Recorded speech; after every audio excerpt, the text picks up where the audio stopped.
Well, without further ado, I want to bring up Steve Brewer.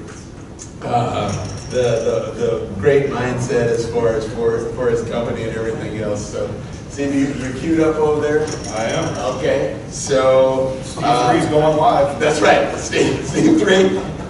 Steve Q. Go ahead. All right, thank you, sir. Yeah. So today, all the exciting topics we're covering, we're going to tackle the topic of fishing. Cybersecurity as a whole, right, is a very big ocean that we're swimming in. Fishing is just a small part of it, but it's very important. So that'll be my topic of choice. So, quick little bit about me. Kick off already. Steve 3 is now live. You can get cute. Right. So a quick little tidbit about me. About 25 years in the industry. Cut my teeth when I was in my late teens, fixing PCs and building PCs for friends. Eventually got in on a help desk. Kind of worked my way up through my career. Prior to working full-time with Data Tech Cafe, I was actually a senior consultant with Microsoft. So I've been around and done a bit. Supported small environments with around 50 people, up to larger ones with over 100,000. Done some pretty huge migrations in my day too, to services like Office 365. So I've seen a little bit of it all, really. A little bit about me, I tell corny jokes quite often. I'm a horrible guitar player, but I still try. And I've recently become a grandfather, so I'm kind of pumped about that. Gives me the opportunity to get the sweet revenge I've been waiting for a long time. I'll be served up with mostly sugary treats and me saying, "Oh, I forgot you told me not to." So, kind of excited about that. So, anyway, on with the show, right? So, got a little statistic up here. And it's interesting to note that the biggest threat that we see in cybersecurity when we're talking doesn't necessarily mean it's like some guy holed up in a bunker, right, in like North Korea or Russia. Ironically, it's more likely somebody who's sitting in your office, or these days working from home.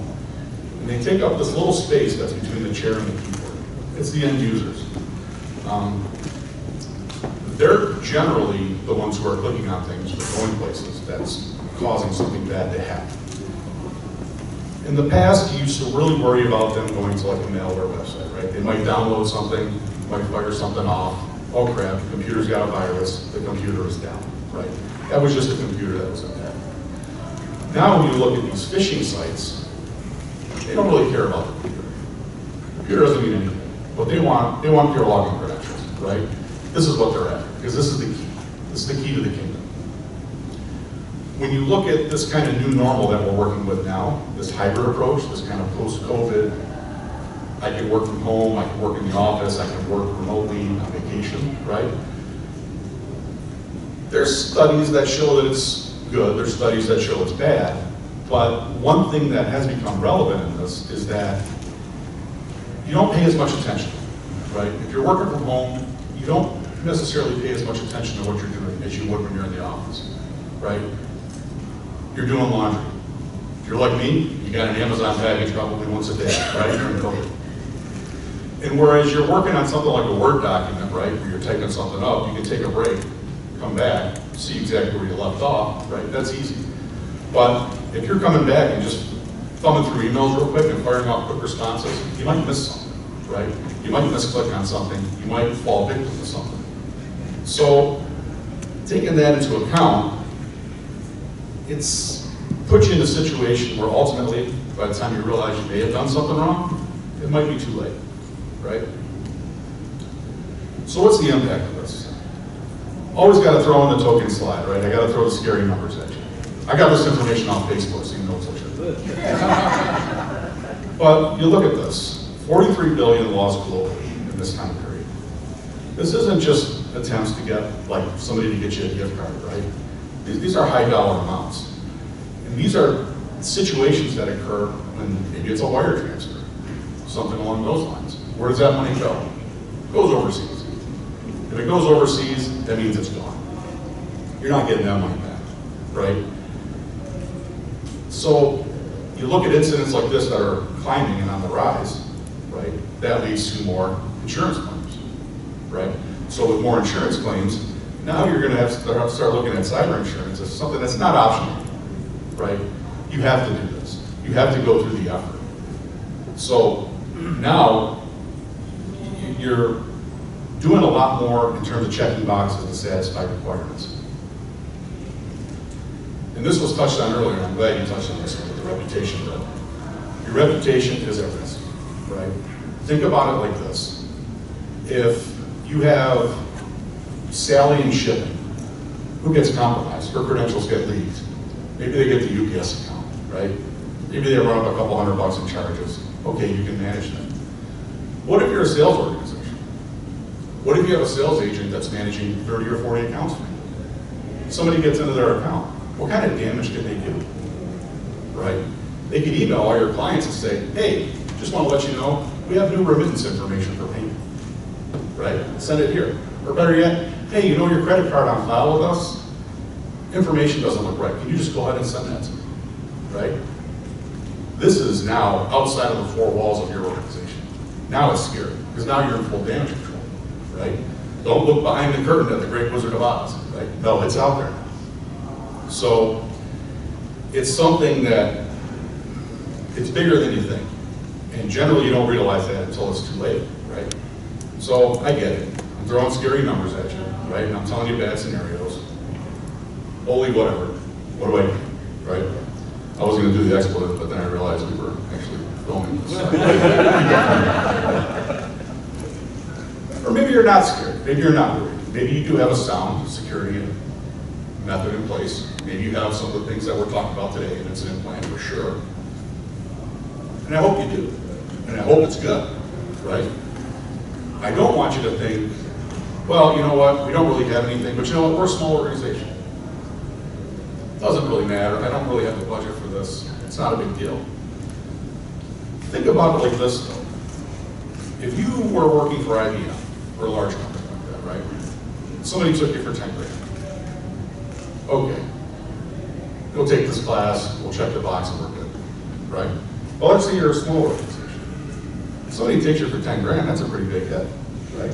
What if you pay everybody every 2 weeks? You've entered into one of those dreaded 3 payroll months, right? This is the bottom line, it's the bottom line hard. So, what do you need to look for to kind of prepare yourself? Education is key. Knowledge is power. You guys are like me, you've all had to sit through something, right, where here's the video you gotta watch, there's a couple questions at the end, right? You're probably doing 3 other things at the same time. I do. The end of it, it has a 3-question exam, you get 5 attempts at it. Statistically, you're gonna pass, right? But when it comes to this stuff, you have to invest the time into it. You have to invest yourself into it. You have to really embrace this content because it's important. It develops a habit, right? Talk to your IT department. If you don't have an IT department, there are plenty of folks here, right, who are more than happy to talk. Questions are free, for the most part. But ultimately, I want you to learn to look at email with a new perspective, right, with a new light. Learn how to be suspicious, right? Learn how to look at requests that come in and say, this just looks off to me, right? Here's a guy who's had the same direct deposit information for 10 years, but I just got an email from him saying, change it. It's weird, there's a lot of spelling errors in here, it doesn't make sense. What's going on? There's links and attachments and things. Be skeptical of that. Ultimately, if you have concerns, pick up a phone. It's funny how that works, right? How often do you pick up a phone anymore? You send an email, you send a text message, but call someone. Hey, I just got this request. Is this legit? Is this real? So I'll show you kind of just a quick real world example of this. What a lot of these characters do is they prey on the psychology of things. This is where they go after you. They'll do certain things to get you to move quickly. They'll create a sense of urgency, right, for the situation. They're going to give you an action to take, and they don't want you to ask questions. And you can see in the example, hey, here's the situation. We're deleting your stuff. Here's a sense of urgency. You got 24 hours. Action to take, please click this link, right? And then there's no method of question. Don't reply to this email, nobody's watching. People see this and they just instinctively move, right? They worry. Don't delete my stuff, crap, I got everything up there. So they'll click a link and it's going to take them to a malicious site. But they're not going to know it. They're not going to know it because the site looks the same as it does every other time you go to it. And maybe they don't look at the address bar at the top, where they should. Like if it's a Microsoft site, right, it should say Microsoft.com somewhere up there. But they're not looking at that, right? We're just looking at the screen saying, oh, here's my typical login screen. Here's the fun fact. You're going to try to log into this, you'll never get it. You'll never get it. What's going to happen? You're going to put the first password in that you use every day, and it's not going to work. You're going to think, I must have fat fingered something. Let me put it in. So you do that, you put it in again. Oh, it still doesn't work. Maybe it's my old password. Let me try that one. Huh, that one didn't work either. Crap. Well, wait, maybe I've been using the same password that I used for like the payroll system. Let me try that. It's too late. They have this info. Statistically, people only have a handful of passwords that they use. There's a lot of great products out now. There's LastPass, 1Password. There's a bunch of these now that will generate random ones. But a lot of them also have one single password to get into it. And what are the chances that it's one of those 3 or 5 that we're talking about now? Right? So what do? When they get this information, what do? Well, now they're going to go have some fun. Now they're going to have some fun. Now they're going to get into your system. They're going to get into your email. And they're going to start exploring. They're going to look and see, what can they find? And when they find something good, they're going to go after it. They're going to insert themselves into conversations and try to redirect, try to get more info. They might start corresponding with other employees in the organization. They might tell those employees, hey, log into this website, check this thing out that I'm sharing, because I want to get all my credits. And if you're really lucky, you'll get somebody who's in a position of power to do it too. Right? Now it's where it really starts to get ugly. It can be things from changing a direct deposit, because those things never go away. I'm sure everybody here gets at least one spam message a week claiming to be somebody saying, oh, they might have deposit information. Or it could be worse, right? We talked about, wire transfer issues and things along those lines. But the bottom line is, once they get in there, they can do a lot, right? And that's where you gotta be scared. So, enough. I get it. Right, we've beaten the topic of that. What do I need to do? Well, it's all about awareness, right? You need to make sure that you and your employees understand what the risk is, what to look for, how to avoid it, how to report it. They'll always target areas like finance and payroll, right? Because that's where the wire transfers are. That's where the money's at, right? I can tell you of a wire transfer example where a CFO's email got compromised. Sent a message to the controller saying, hey controller, we're working on a pretty significant real estate deal.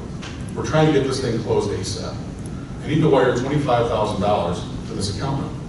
It's in Hong Kong, I get it, but it's a foreign company that we're dealing with. Controller got this and said, well, me from the CFO, looks good to me. Sent it to AP clerk.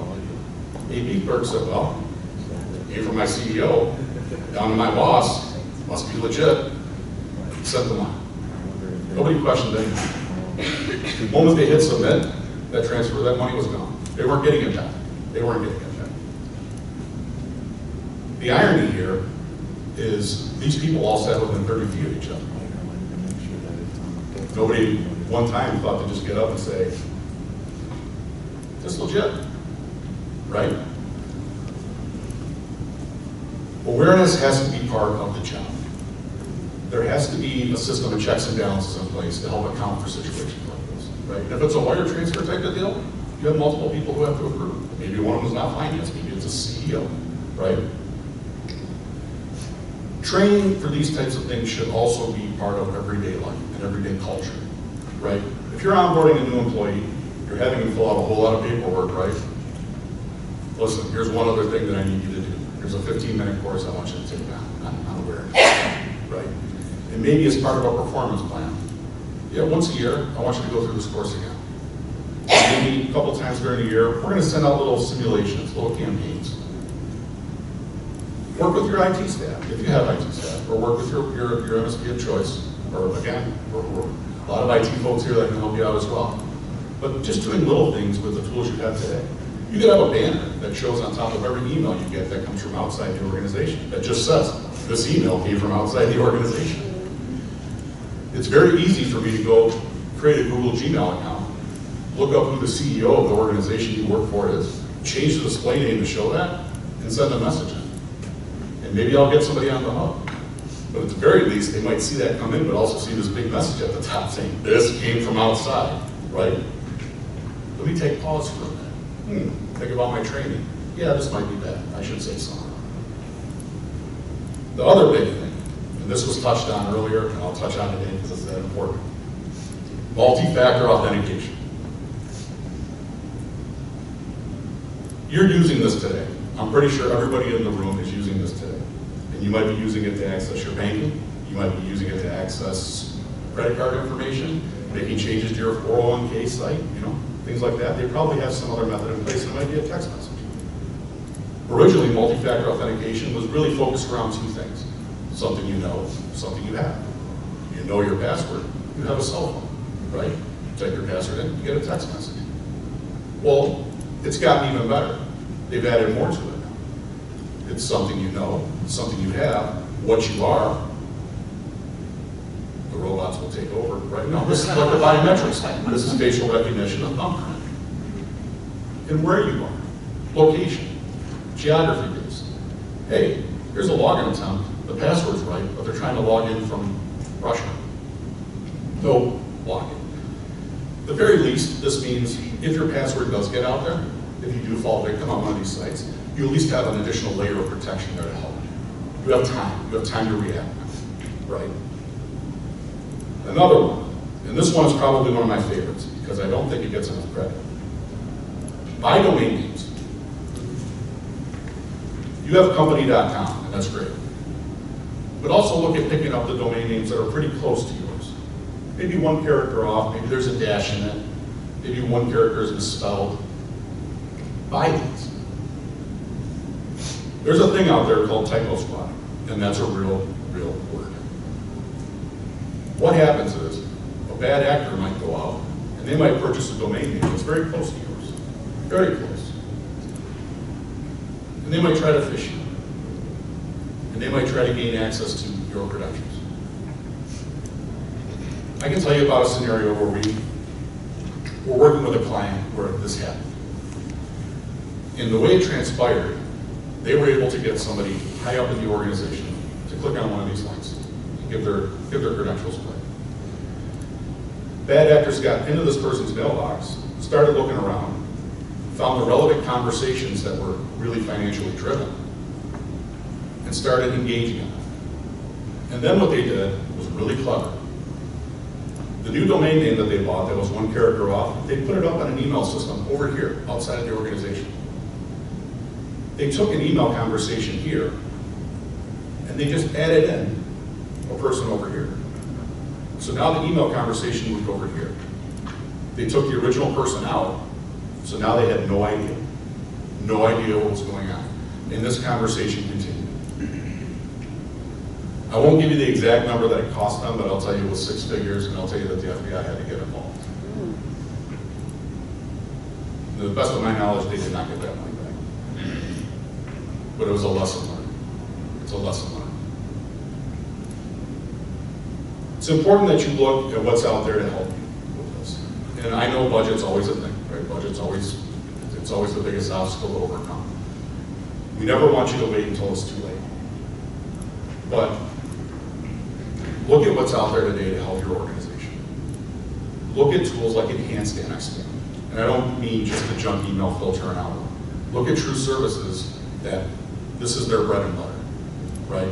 They'll do things for you, like they'll scan this stuff a lot more thoroughly. If there's links in there, it'll actually sort of rewrite those links, where if you do happen to click on it, it's gonna kind of take you to a sandbox area before it lets you go. It's just an extra step. Look at cybersecurity services. There's services here today, right? When we talked about SOC and SIM. These are people who actively look at logs and things going on. They look at where people are authenticated. You know, we brought up today, I think Bernadette brought up this impossible travel thing. This is huge. This is like one of the key indicators that something bad's going on. But it's nice to have somebody looking at that screen that says, hey, you logged in 4 different countries in 15 minutes. There's no way this is possible. Something's going on. Look at training. Look at training for you and your staff. Again, make it part of the corporate culture. Make it part of the day-to-day. Make it part of performance. Include it as part of, you considering merit. You know, I'm looking at a merit increase, but you didn't do these trainings. These are important for us. And always talk to your IT staff, right? Let them figure out the ones and zeros behind. Hey, I need more protection. What's the bare minimum that I can do to at least have something in place? There's also other sites out there that exist that will give you a little bit more information. Some of these actually even have free training that's available that you can have your staff go through. I think one of them will even give them like a certificate they can print out every day. There's a lot of these out there, and I know these links will be shared with the decks when these get distributed to for all the attendees. But it's just a little bit that you can do where, and I think your presentation, Steve, even indicated one bite at a time. Start somewhere. Start somewhere and start building a strategy that protects you. You don't want to be on the other side. You don't. You don't want to be the one having to call the attorneys in. You don't want to be the one having to tell your customers, hey, we had don't call it a breach, call it an incident. Let the attorney tell you when you got to call it a breach. And there's probably about a dozen other scenarios we could talk through about this.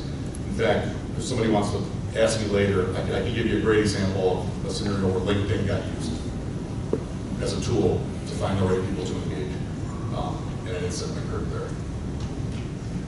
That being said, I will thank you for your time. And thanks to our fine moderator here. Steve won, right? The Alpha Steve. The ultimate Steve. Thank you, Steve, for keeping us on time and everything else and providing additional support.